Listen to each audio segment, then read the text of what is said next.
Hello and welcome to The Bookish One. My name is Dan. Thank you once again for joining me today. What are we going to talk about today? Well, if you've seen the title of this video, then you know we are going to be talking about my writing, my books, my novels, my failed projects, everything. And I'm going to try and do a bit of a timeline for you and just generally sort of discuss and talk through what I've worked on, where I started, and where I hopefully want to go.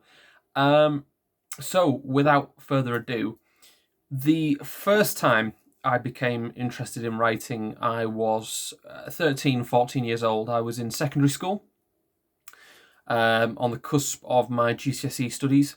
And in English, we started to read The Strange Case of Dr. Jekyll and Mr. Hyde by Robert Louis Stevenson, which everyone in my class seemed to think was an incredibly long and boring book.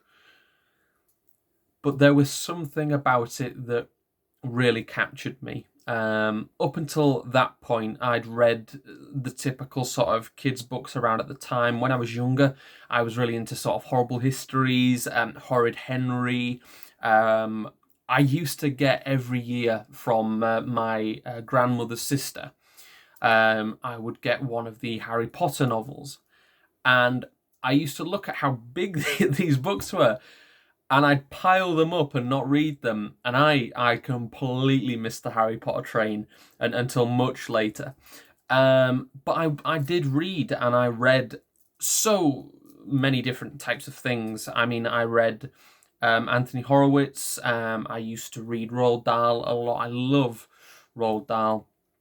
And then I got interested, funnily enough, in Chris Ryan's books. If you don't know who Chris Ryan is, he was an SAS sort of squad member in Iraq, I want to say, sort of times. He wrote the novel Bravo 20, which is an incredible book based on a true mission that he was on about his SAS company. Read it; it's brilliant. So I got into all of that. And then, as I say, at secondary school, we started learning about sort of Gothic literature, Poe, Stevenson, sort of Dracula, Bram Stoker, people like that, Mary Shelley. So we started reading this book, and one of our assignments was to write some Gothic horror. And so I started writing something that I called the Coffin Rose. Coffin as in casket, and rose. The Coffin Rose. Now, unfortunately, I don't have any surviving copy of that. But I turned it in, and I got an A star, which, if you don't know, is like the highest accolade a tutor can possibly give a student. And she said it was wonderfully written, blah, blah, blah. And it's centered around this sort of Jack the Ripper-esque character who the London police sort of weren't sure whether or not he was a man or a monster. So you could see that sort of Jekyll and Hyde sort of inspiration there. But I didn't just stop there. I kept writing. And I think by the end, it came to something like 60 pages, which for me at 13, 14 years old, it was like I'd written War and Peace. There were just these hundreds of words that made sense. But what I noticed was, even though I'd never read any Arthur Conan Doyle or any sort of Victorian crime literature, it was venturing towards that for some reason. And there was a character in that book, if you want to call it that, called Detective Inspector Henry Quinton. And for some reason, I thought, do you know what? I'm going to be a writer. I'm going to write about this character. And what I created was my second masterpiece, called The Italian Touch. And I have two versions of the Italian touch, one of which is this, which, as you can see, one of my classmates decided to draw on their amazing cover design. So you can see there, the Italian touch. And then it's got their eyeballs, by the way. And this is what I used to do. I used to spend my nights and my summers writing these, and I used to print them off, and I used to cut the pages down, and I used to create books. Now, they're not formatted correctly at all. I knew nothing about formatting. I thought this was amazing. And I've even signed it. I've even signed it there. And this comes to 12 pages. This was the first 12 pages. And I remember running downstairs to my mum and dad after doing this. I mean, like, Mum, Dad, look, I've written a book. Look at it. It's and they read it, and of course, as any sane parent would, they said, "Wow, my God, this is amazing." And so again, I kept writing, and the Italian touch eventually became this, which is the first book really that I wrote, and it is a Victorian detective novel, in which, well, I've written an introduction here, so I'll read you a little bit of this. The year is 1892, and Henry Quinton is looking for a change.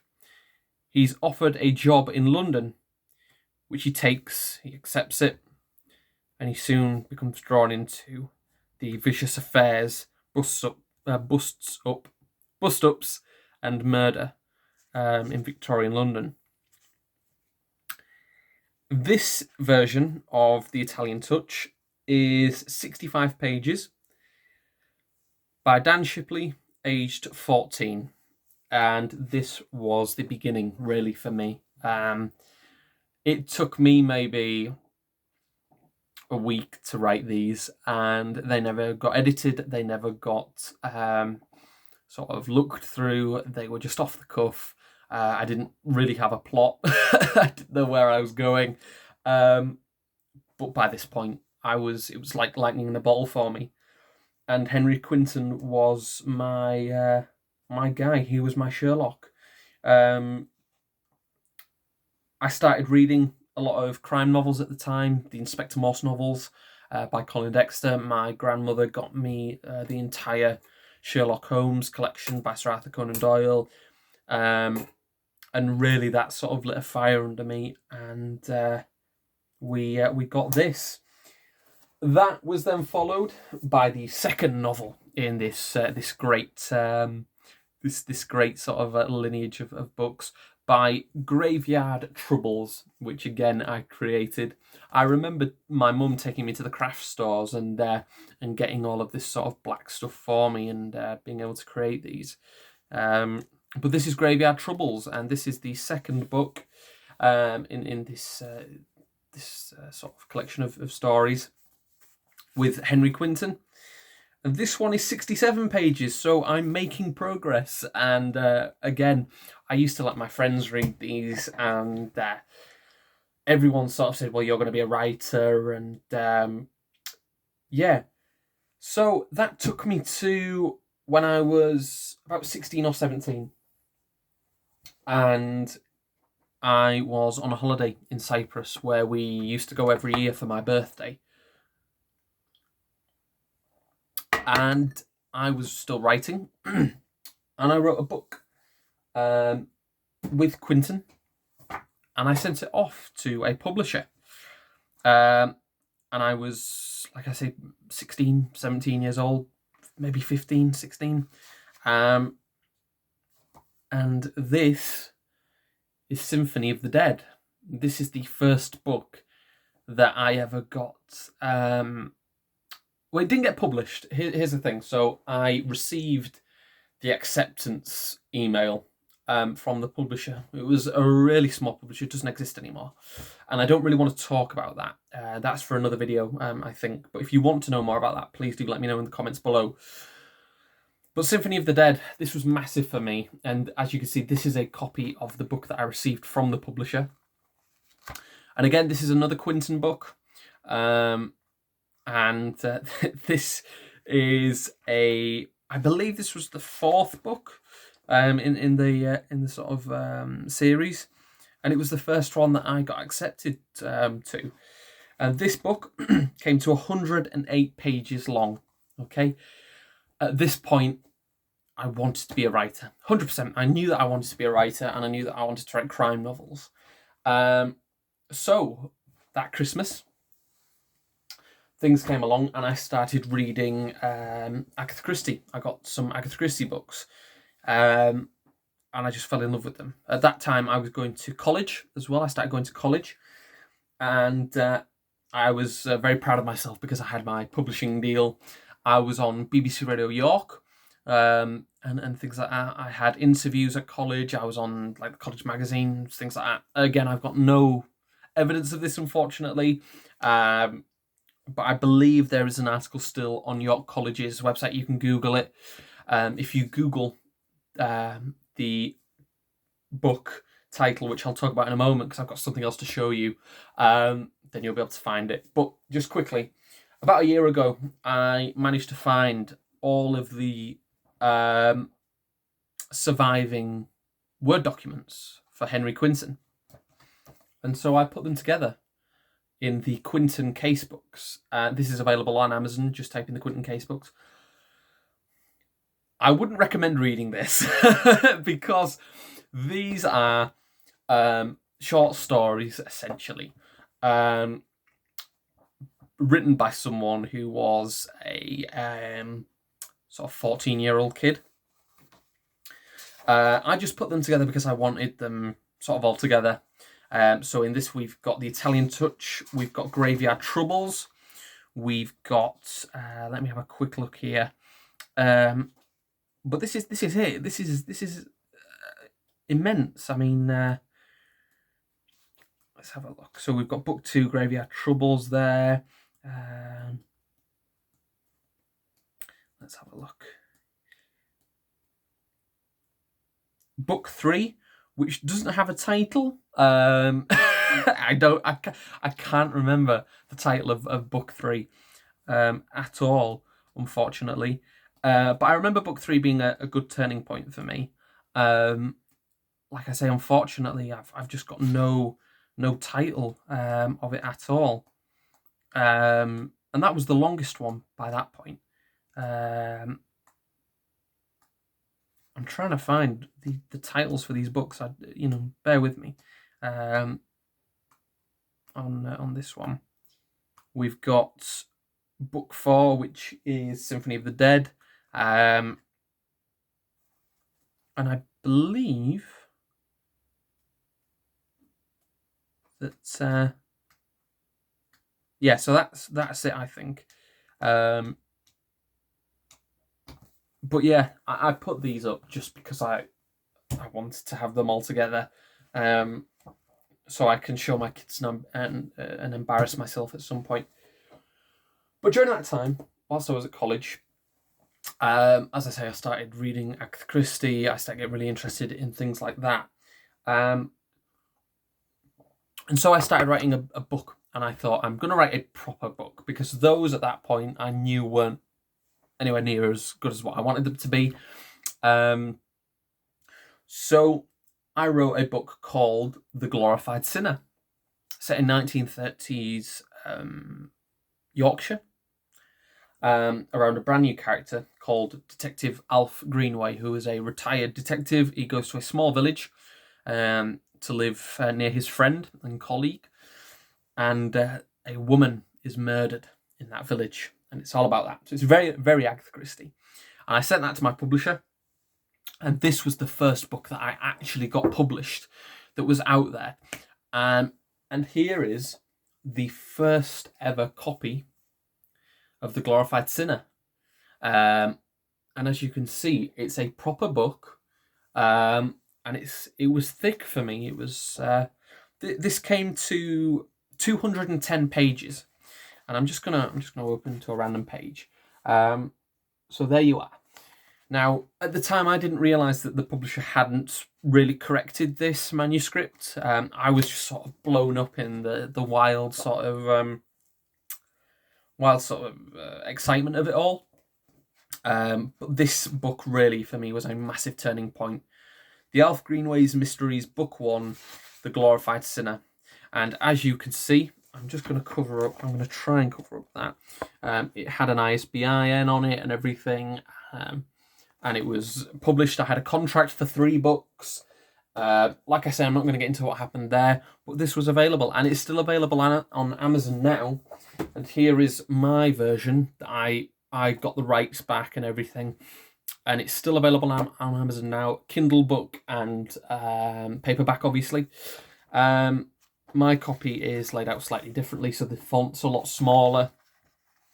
It still has plot holes and writing problems and grammatical errors and things like that, because even though I'm a writer, I'm not 100% with my English literature or language skills. I'm not, and that is something that I will always have, with me. I try to make it as good as I can, but unfortunately mistakes do slip through. This is the one that I was most proud of, and this is the one that I really thought was going to launch me, because I had the book deal, because I had the I was on the radio, I was getting interviewed and things like that, and really for me that was a massive turning point for me.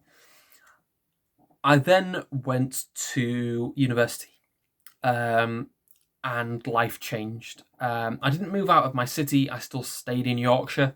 I lived with my parents, but life got in the way. I didn't party or anything like that. I was still reading, but I wasn't writing. It just fell away from me. And it fell away from me until last year. And last year was a massive turning point for me.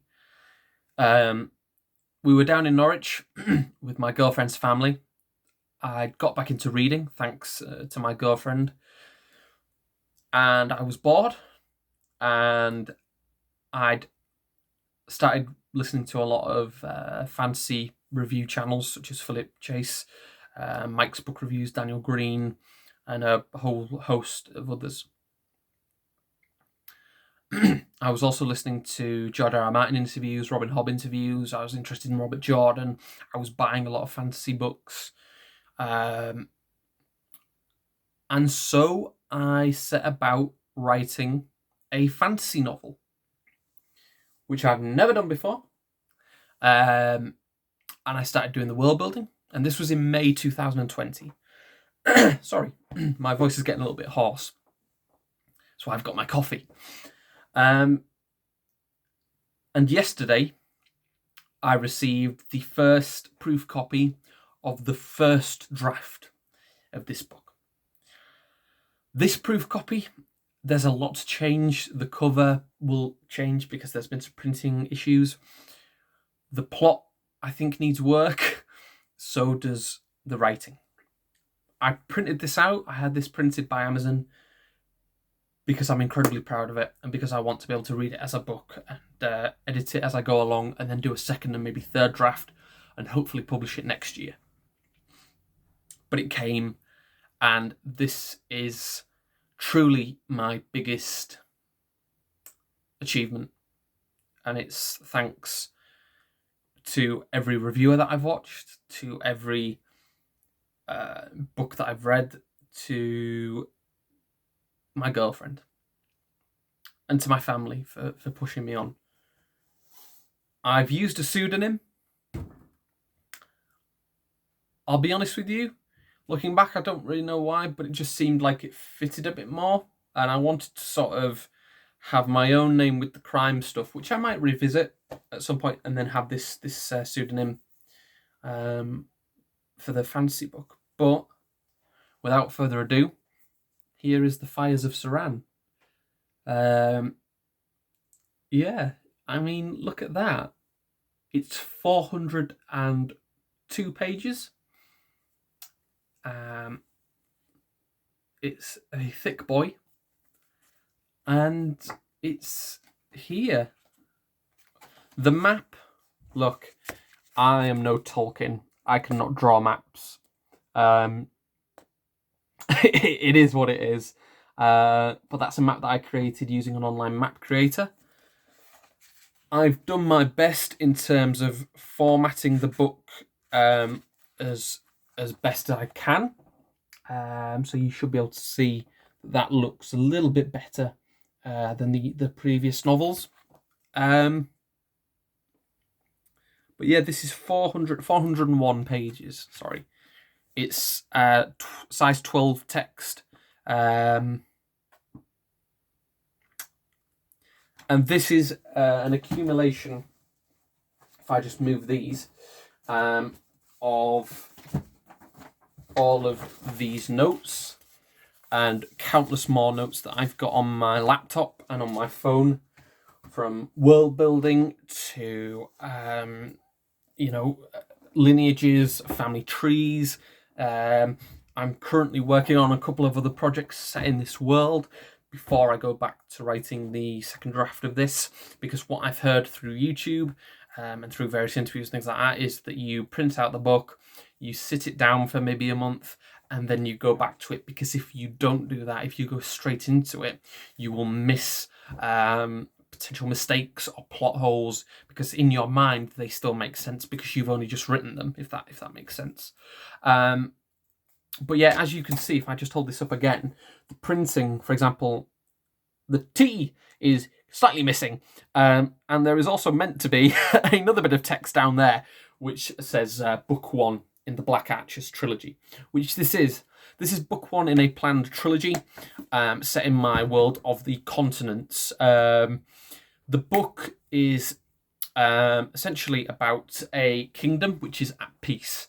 The king is on the eve of his 20th year in charge of this kingdom, when dark sorcery and evil creatures begin to come out of the shadows. They're pushed towards villages and towns, and whereas people have been able to live with these creatures, they start intruding on their lands, on their cattle and things like that.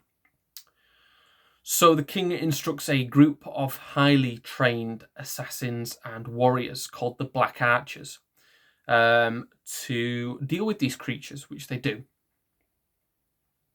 However, a dragon then attacks the major stronghold of this kingdom, a place called Seran. It wipes out pretty much everyone that's there, and it lays dormant after that attack. So the king gathers his high lords and says that the Black Archers must be sent to destroy this beast. There's a subplot with a young girl who has abilities, telepathic abilities, where she can understand and she could talk to creatures such as birds, mice, dragons. Okay, and she gets taken along with the Black Archers, and it's about her and her history, what side she's on, and it's about them venturing to destroy this creature.